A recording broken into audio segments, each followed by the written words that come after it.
Good evening, and welcome to another episode of Really Fun Grammar Time. Today we are going to be talking about the 10 different sentence patterns of the English language. It's very exciting, so just try to stay calm. First we have sentence pattern 1. It's a noun phrase, to be, and then an adverb of time and place. Or time or place. It's a little hard to see, isn't it? There we go. Alright. So basically what I did was I wrote a sentence for you. The ornaments are in the basement. And put the ornaments is the noun phrase. I'm gonna drop the computer. Alright, well anyway, the noun phrase is ornaments. The ornaments. And are is the to be verb, which would be, there we go, that's better. If you were to put is or be or are, any form of to be, which is kind of hard to think of if you haven't taken another language, but you conjugate most the verbs in most languages, and in English you really don't, so it gets a little weird to think about this, but are, or to be, is one of the only verbs you conjugate in English. Anyway, so in the basement goes underneath the verb. So I think that one makes sense. Okay, second one is noun phrase, to be, and then an adjective. So that one goes on the main line. And so diagramming is the noun phrase. Is the to be verb, and then fantastic is the adjective. So very exciting stuff. Alright. Sentence pattern 3. The girls are rock stars. The girls is the noun phrase, and then to be, are, and then rock stars is noun phrase. As you can see, they're both noun phrase 1, and that's because they refer to each other. Rock stars is what we were calling the girls. So, also I wanted to talk about how there's a slanted line. The slanted line means that they are referring to each other. It becomes a little with sentence pattern 9 and 10, it becomes a little bit more important because, we'll just explain that when we get there. Okay, so pattern 4. Noun phrase, and a linking verb and adjective, so we're past the to be verbs. And the example I have, the berries taste bitter. So the berries is the noun phrase, linking verb is taste, and the adjective is bitter. You can see that one. If you're wondering what a linking verb is, basically the difference between a linking verb and an intransitive or transitive verb is that a linking verb, I mean, not to sound stupid, but it links the two. So you can see the berries taste bitter. It links the berries and bitter. So it makes, that's why you have the slanted line, because you're referring to the same thing. Whereas you get to, intransitive doesn't have a subject complement, so it doesn't have anything there. But a transitive verb will have a straight line right here, and that is because they're dealing with two things that are not related like that. So when the two things are related, you'll have a slant line. So for a linking verb, you get a slant line, but it's not to be verb. So that's the difference. And another thing is you could substitute taste for is or are, and then it would be the berries are bitter. And if you look at sentence patterns, that would be pattern 2. So another thing is with linking verbs is that you could switch them. You could switch them into to be verb if you're confused whether it's a linking verb or a transitive verb. Alright? Okay.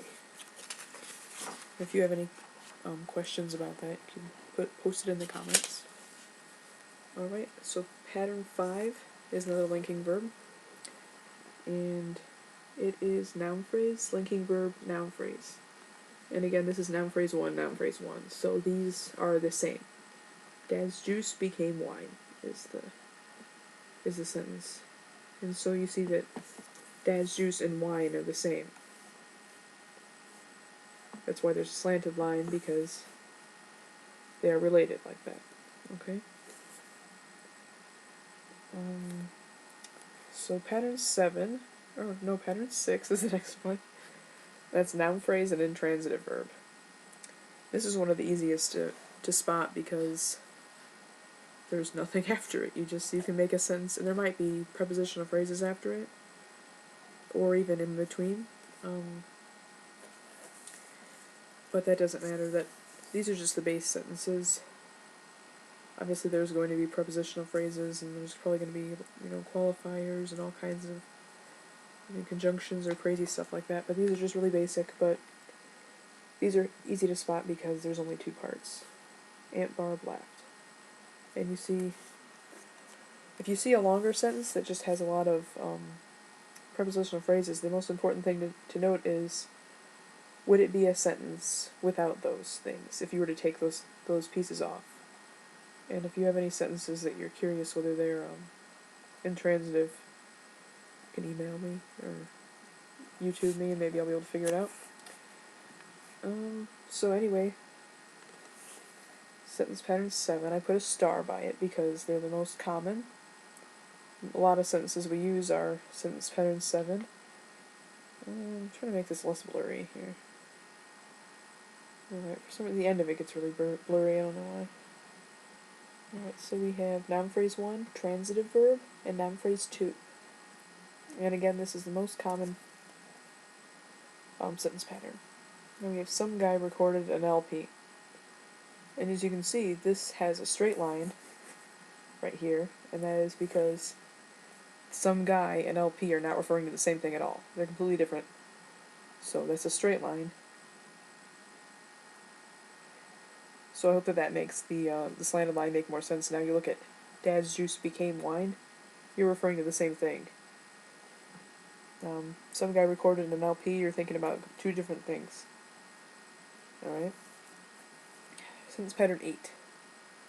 Now a lot of people think that sentence pattern 8 is pretty difficult because you have an indirect object. You see sentence pattern 8 we have, oh there we go, that's pretty good. Noun phrase 1, transitive verb, noun phrase 2, noun phrase 3. And noun phrase 2 is the indirect object. And noun phrase 3 is just the direct object, like in sentence pattern 7, noun phrase 2 would be the direct object. So that's the object that's being modified by the verb. And I know that's a lot of words that might not make any sense, but just think about it. Just think about what is the verb altering? What isn't it? You think Johnny gave his brother a copy. He gave a copy. That's what the verb is talking about. He gave a copy, and then his brother is the indirect object because it could be, that's hard to explain. Well, okay, another thing you could do if you're not sure whether it's the indirect object or not, is you could take the part of the sentence that's the indirect object, and you could put it at the end with a to. Or, so the sentence would be then if I did that would, Johnny gave a copy to his brother. And basically that's because it's not the direct object of the verb.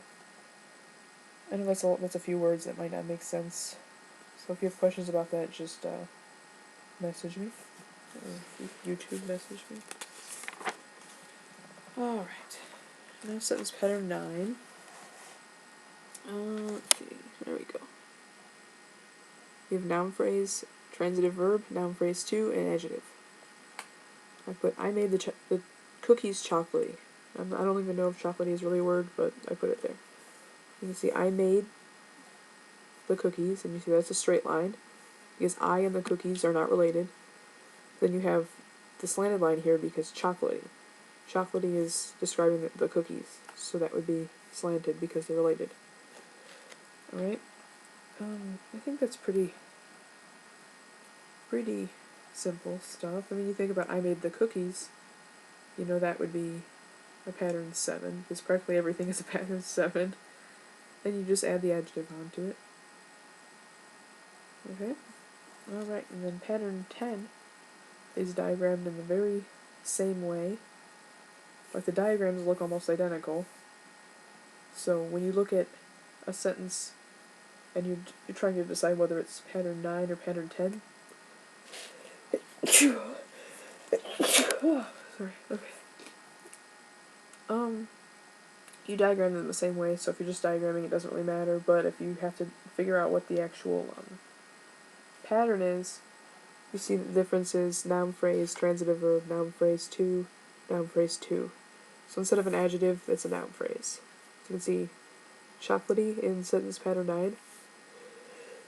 Sorry. As you see number 10, I consider cookies a delicious food. Now, a delicious food is a noun phrase. Chocolatey is an adjective. You're just really gonna have to read the sentence for that. I mean, I know it sounds pretty simple right now, but when you get to doing it, sometimes it gets confusing. You're just trying to find a fast answer. And in that, you know it's 9 or 10, but you just kind of got to look at the end of the sentence and determine what part it is. Alright? I know that's pretty simple stuff, but if you haven't heard it before, it's probably a little bit confusing. So, thank you for your time, and if you have any questions, just post it in a comment. Okay, thank you.